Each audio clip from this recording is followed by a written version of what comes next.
been frozen out. Facing an extinction level event. We don't fight this fight right now, you're not going to have black-owned media.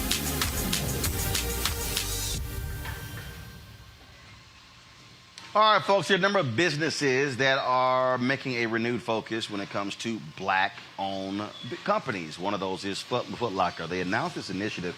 It's called the LEAD Initiative. Of course, they're going to be investing $10 million in black-owned brands and creators. They're going to be launching 45 new brand partnerships with black brands and also a $3 million multi-city grant program to empower youth and invest in cities. Joining us now is Patrick Walsh, is VP for Commercial Growth and Transformation, head of the LEAD Initiative. Patrick, glad to have you on Roland Martin Unfiltered. What was the genesis of this, the basis of it? Hi, Roland. First off, it's a pleasure being on your show today. So appreciate it. It's interesting when you ask about the genesis of it. So let me go a couple steps back. So overall, about a year ago, we announced that we were making a commitment, right, and making a 5-year, $200 million commitment to advancing economic and education opportunities in the black community. And that's what you talked about in terms of the LEAD initiative. And, we realized, and this is coming out of the, right after George Floyd's murder, that was an inflection point, and we wanted to make sure that we were being thoughtful about how we executed our business. And what I mean by that is we didn't start this journey at that point, but it was an inflection point in terms of how do we continue to invest in what we were doing to make it even bigger and have even more of an impact. So I love the numbers that you shared, but the good thing and interesting thing, the numbers you shared were really just our year one update. But overall, our commitment is to get to $200 million over 5 years. And when you say, so that's $200 million over 5 years, you're talking about $40 million a year. But in what areas are we talking about? Because, what are y'all looking at? One of the things that we focus on with this segment, Where's Our Money? We look at this thing in a much bigger and broader way. Are you looking at transportation contracts? Are you looking at catering contracts? Are you looking at black-owned media spend? Are you looking at how FootLocker does business with black-owned businesses? And is that what we're talking about? Because I certainly get it when it comes to creators, but what about other areas where you do business where you may not be working with black-owned entities? Yeah, so no, I love it. So what you're getting at is the need for supplier diversity, right? And so part of that supplier diversity is a couple areas. One, it's around just also making sure that we diversify our shelf space. So one of the things you called out were 45 new brand partnerships. And what that means is, we've got 45 new black-owned and black-led businesses that are vendors that we sell product, right? So they're in the stores with the Nikes of the world, the Jordans of the world. So that's from diversifying our vendors. There's also from the marketing, which you talked about. So Patrick, hold on 1 second. So when you say vendors, I give a perfect example. There's a company, I've had them on the show, Nagast Footwear. I wear the shoes all the time. They're out of Atlanta. And so when you talk about products on the shelves, are we talking about black-owned athletic shoe companies? Are we talking about people who do socks? People who actually, the item that you sell, or you're saying you're looking to have those type of black brands selling their wares in FootLockers? Yes. And so right now, the initial group, you'll see a lot more on the apparel and accessories. We're also looking to grow in the footwear side as well. So yes, we're talking about making sure that we have more brands that are owned and led by black entrepreneurs that are sold in our stores, giving more access from the perspective of selling product in our stores. But then also partnering, and one thing you had mentioned around marketing agencies. So there's also an opportunity for us to continue to further diversify in terms of who we're spending our money with when it comes to, marketing. And so we have now started to partner with even more black-owned ad agencies, but not only black ad agencies, but also black creators. So individuals who may not have their own agency, but they're creators, and they're looking to get paid, and they understand the customer. And this is, and they want to have greater access to this industry, and this is a passion point for them. When it comes to, for instance, let's say when it comes to black-owned media, that's one of the things that I've been involved in with Byron Allen, Todd Brown, Junior Bridgman, Butch Graves, and others, where we've really been focused on black-owned media spend. How much, how much does FootLocker annually spend on marketing, and specifically with black-owned media? Have y'all identified what that is? And there are other companies that have announced that 20 companies on the group announced they would do 2%. Target announced they would do 5% of black-owned media. McDonald's, Coca-Cola, others have been. General Motors have been making announcements as well. And so, are you looking at that as well? So, and the reason I'm saying that, Patrick, is because I've had a lot of companies who have announced initiatives that have been more, from my vantage point, on the philanthropic side as opposed to on the investment side. And many of them have looked at this from a narrow lens. And so I'm curious to know, how broad of a lens are you looking at this across the board in terms of the dollars that FootLocker spends, and saying, hey, are we spending it with, again, with black-owned companies to help them build and grow capacity? Roland, I love what you're talking about. And you know what? I'm happy you asked it that way, so I could actually give you a little bit more context. So when we went through this journey of understanding, developing the LEAD initiative, we wanted to be thoughtful. And so a lot of the conversation was around, we could be philanthropic, we could make donations, but ultimately we wanted to be more thoughtful and actually make investments, right? And how do we invest in black-owned companies? One of the things we understand, from a FootLocker perspective, one thing you understand, one thing I understand personally, is the fact that when you look at the sneaker industry, you look at sneaker culture, it really is birthed out of black culture. And so a lot of times when you see the black community, when it comes to sneaker community, it's around from the consumer perspective. But what's the opportunity for us to provide greater access to the economic opportunities? And so it is about investing in black-owned businesses, whether it is when we talk about black creators, talk about black businesses. One of the things I didn't get a chance to talk about, we also have made a commitment to invest in, so far, 6 VC firms, venture capital firms that are black-owned, and advancing diversity and and we're looking to advance how future venture funds are allocated. And so that's just the beginning. And the reason why we even invested in black-owned VC firms and funds is because we also understand that African Americans are disproportionately struggle when it comes to gaining access to capital in starting and actually developing and growing their businesses. You're telling me, obviously, I'm going to go to my questions for my panel next. I mean, FootLocker is a multi-billion-dollar company. And the thing that we've really been pushing folks on is to also change how they sort of look at companies. I can give you horror stories of advertising agencies, even when the client has said, we want to do business with Roland. When we go to the agency, they're taking us through all these BS metrics that frankly can never be qualified. So they are in essence creating a no. And so one of the things that I have been saying directly, and I have said this to Coca-Cola, I'm meeting with McDonald's very soon. I've said this to General Motors. I've said this to Verizon. I've said this to Walmart. I said, it's y'all money. It's not the agency's money. I said, and part of the deal has to be companies has to be willing to tell these agencies, you work for us, we don't work for you. And if we say we want to do business with this black-owned media company, y'all make it happen. And Patrick, that's been one of the hardest things, because the agencies really act as if it's their money and they can decide who they want to spend it with. And sometimes we'll tell the company no. I've literally experienced that. No, I understand. And that's also partly why there's a need for us to also diversify the agencies and diversify the different partners who we're partnering with. And I go back even when I talked about the 6 VC firms and VC funds that are being led by black GPs. The reason why I bring that one up is, again, we could have just tried to invest our money directly into black companies. But why not partner with those individuals or those companies where this is their expertise? So again, there is a need to make sure that we are partnering with the right black organizations who understand the customer and at the end of the day, understand the customer, understand what we're trying to do. And there's not just from a capabilities perspective, but there's also a cultural understanding. All right, questions from our panelists. Amisha Cross, you're here with me in Chicago. You first. Thanks for being here, first and foremost. FootLocker has been a mainstay in the Black community for decades at this point.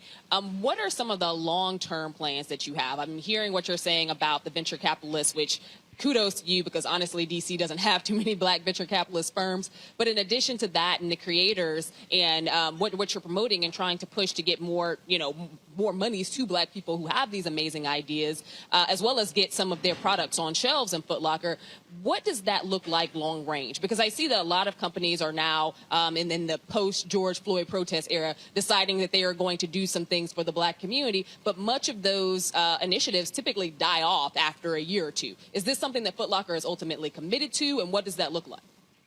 Yeah, a great question. I'm happy you brought it up. So, one of the things I'm happy about, and you heard Roland talk about some of the accomplishments and the $10 million to invest in Black-owned brands, 45 new brand partnerships, the 6 VC firms, launching Designing with Soul, which is a program created in partnership with Pensole and New Balance to really train the next generation of footwear designers. The reason why I'm excited about what Roland threw out there is the fact that a year ago when we announced the LEAD initiative, the 5 years, $200 million, one of the things that we talked about is being transparent about it, and that we were going to every year share, here's where we are, right? Here's the results. Here's where we are in the process. And so to answer your question, this is more than just 1 year. We look to be transparent. We look to provide a report on an annual basis so the public can see how we are tracking when it comes to the initiative we have. And I know I say $200 million over 5 years, but one of the things that the CEO, Dick Johnson, always says, that really is just, it's not to say we need to end at that number. That should be the floor, and the hope is that number is much greater. All right, next question goes to Dr. Greg Card. Greg? Thank you, Roland, and thank you, Brother Patrick. And correct me, I know you will if my numbers are anywhere off. The numbers that I looked at said that in 2019, Foot Locker made $1.9 trillion, that nearly 90 billion of them were in domestic sales, which means between direct-to-customer and stores. And my sister worked at Lady Foot Locker, helped put herself through college. Most of the sales were outside the United States. And so I guess I have two questions very quickly.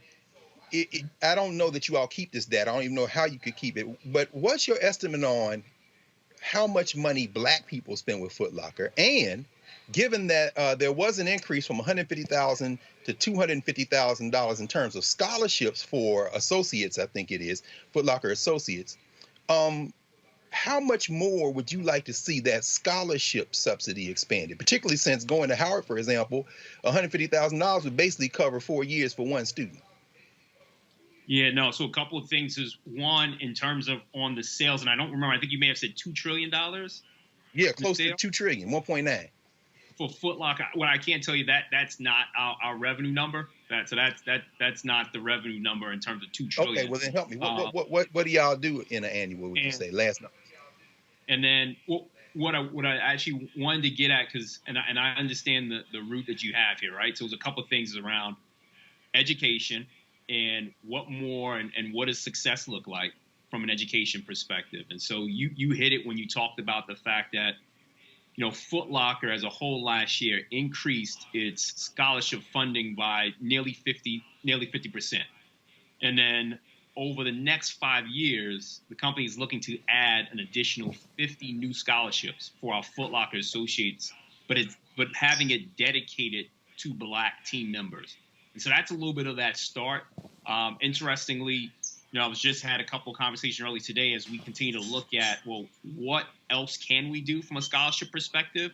And so some of it is about, how much more in terms of number of scholarships. But the other thing we're looking at, too, is what additional support can we provide in addition to those scholarships? And, is there connectivity to the internships we're providing? But what else can we do as we look at going beyond scholarships in our engagement with Black students? So there's an opportunity. And the thing that I want to get across, too, is that, this is a journey. And so everything that we're talking about is year one. We understand it's going to be an iterative process. And one of the things we talk about is not being afraid to get started and have perfection keep us from, getting started. And at the end of the day, we're looking to make progress. Okay, and thank you, brother. I mean, excuse me, Roland. I just want to make sure I correct myself. It's $8 billion net worldwide and 5.58 domestic. Is that sound right? Because the trillion was a little off. I didn't check down on the second. So $8 billion sounds that is precise. That is precisely it, because I was about to pull up. If y'all go to my iPad, please. I was going to show you from the Yahoo stats, because FootLocker is publicly traded. This is their income statement, please. Go to my iPad. You'll see revenue, $8.53 billion, revenues per share. It lays out quarterly revenue growth, all those things. So, yeah, I'm sure Patrick, when you heard him say $1 trillion, he was thinking, oh, hell, my stock options have gone up. So, yeah. So let's. But that's a lot of money, though. That's a lot of money right there, though. Still $8.5 billion. Yeah, because there are only two companies that hit the $1 trillion valuation: Apple and Google. And so I'm sure Patrick was like, "Man, let me check on my stock right now." Reese, your question for Patrick. Hi, Patrick. Often with these sorts of initiatives, they're kind of siloed in an area that's specifically about diversity. Can you give us an insight into how much company-wide this sort of new emphasis or renewed emphasis or increased emphasis, you can determine which one is the appropriate adjective there, is there on equity and diversity and inclusion, not just in the diversity department, not just as a corporate social responsibility thing, but actually in terms of mobility within the corporation, the people who are managing the stores as opposed to the people who are working in the stores, because as Amisha and Dr. Carr pointed out, a lot of these stores are young Black kids or young Latino kids. Does the management structure in those stores tend to, or are you guys looking at making sure that mirrors the communities that they're serving? 100%. And you probably saw me smiling. The reason I was smiling is I feel like that you were in the room as we're just thinking about how do we develop the program. So part of it was to make sure that it's not in a silo, and to make sure that, again, we're being much more thoughtful, and we continue to be thoughtful every role, every function in the company, right? And so it's a couple of areas. So when you talk about at the store level, great opportunity, and some of the initiatives and some of the things that we partner with the store teams on is a couple of things. One, I talked about the scholarships, so making sure we provided additional scholarships to our store teams, and specifically for Black team members. We also created what we call a bridge internship program, and so we selected more than 30 team members this year. And essentially with that bridge internship, it's an opportunity for our employees who are in the stores to get an opportunity to work in store support or in with the corporate teams and get additional access, as well as build capabilities and hopefully provide a bridge if they choose to move from the stores to working in the corporate office. So that's another thing that we've done. And then also one of the things that we got from feedback from our Black ERG, but also from our employees, that they wanted to make sure that they were making a bigger difference in the communities in which they serve. And so, and that was part of that announcement of a $3 million multi-city grant partnership with LISC, so that we could empower our store teams to be able to support Black youth as well as invest in Black communities. And it's not just cutting the check. It also means that those teams also have to play a role in volunteering and working in the community as well. Oh, one other thing. Sorry, there was one other one that I. Yes, go ahead. Go ahead. One other thing I wanted to also talk about is, I kind of mentioned it earlier around our partnership with Pensole. So Pensole was started by, an ex-Nike Jordan footwear designer. And Dwayne, African-American, one of only very few at the time when he was designing for Nike Jordan, he created a company called Pensole, understood that that African-Americans were underrepresented when it came to sneaker design. And so he created his company, FootLocker, invested in it a few years back to help support. But we partnered with Dwayne and Pensole, as well as New Balance, to create a program called Designing with Soul, where we are providing resources and skill development for aspiring Black designers. And that's a global program. and it's not only for our customers, but it's also for our employees as well. And as part of that program, some individuals will get a chance to earn internships, as well as the opportunity to develop product that will be sold in our stores. All right, then. Well, Patrick, we really appreciate it. And I do love the transparency part. That's so important because there's a whole bunch of companies out here making announcements, dropping press releases. When you start asking questions, you get, we don't know. And so that sort of annual report, it really, really, really is important because it also, it lets the folks internally know that we have to honor the commitment that we make. And it's not just about putting a black square and saying Black Lives Matter on social media. It's about having something that's real and substantial when it comes to commitment. So we appreciate it. Thanks a lot. Appreciate you. Thanks a lot. Folks, back to our Roland Martin Unfiltered video in just one moment. Racial injustice is a scourge on this nation, and the black community has felt it for generations. We have an obligation to do something about it. Whether it's canceling student debt, increasing the minimum wage, or investing in black-owned businesses, the black community deserves so much better. I'm Nina Turner, and I'm running for Congress to do something about it.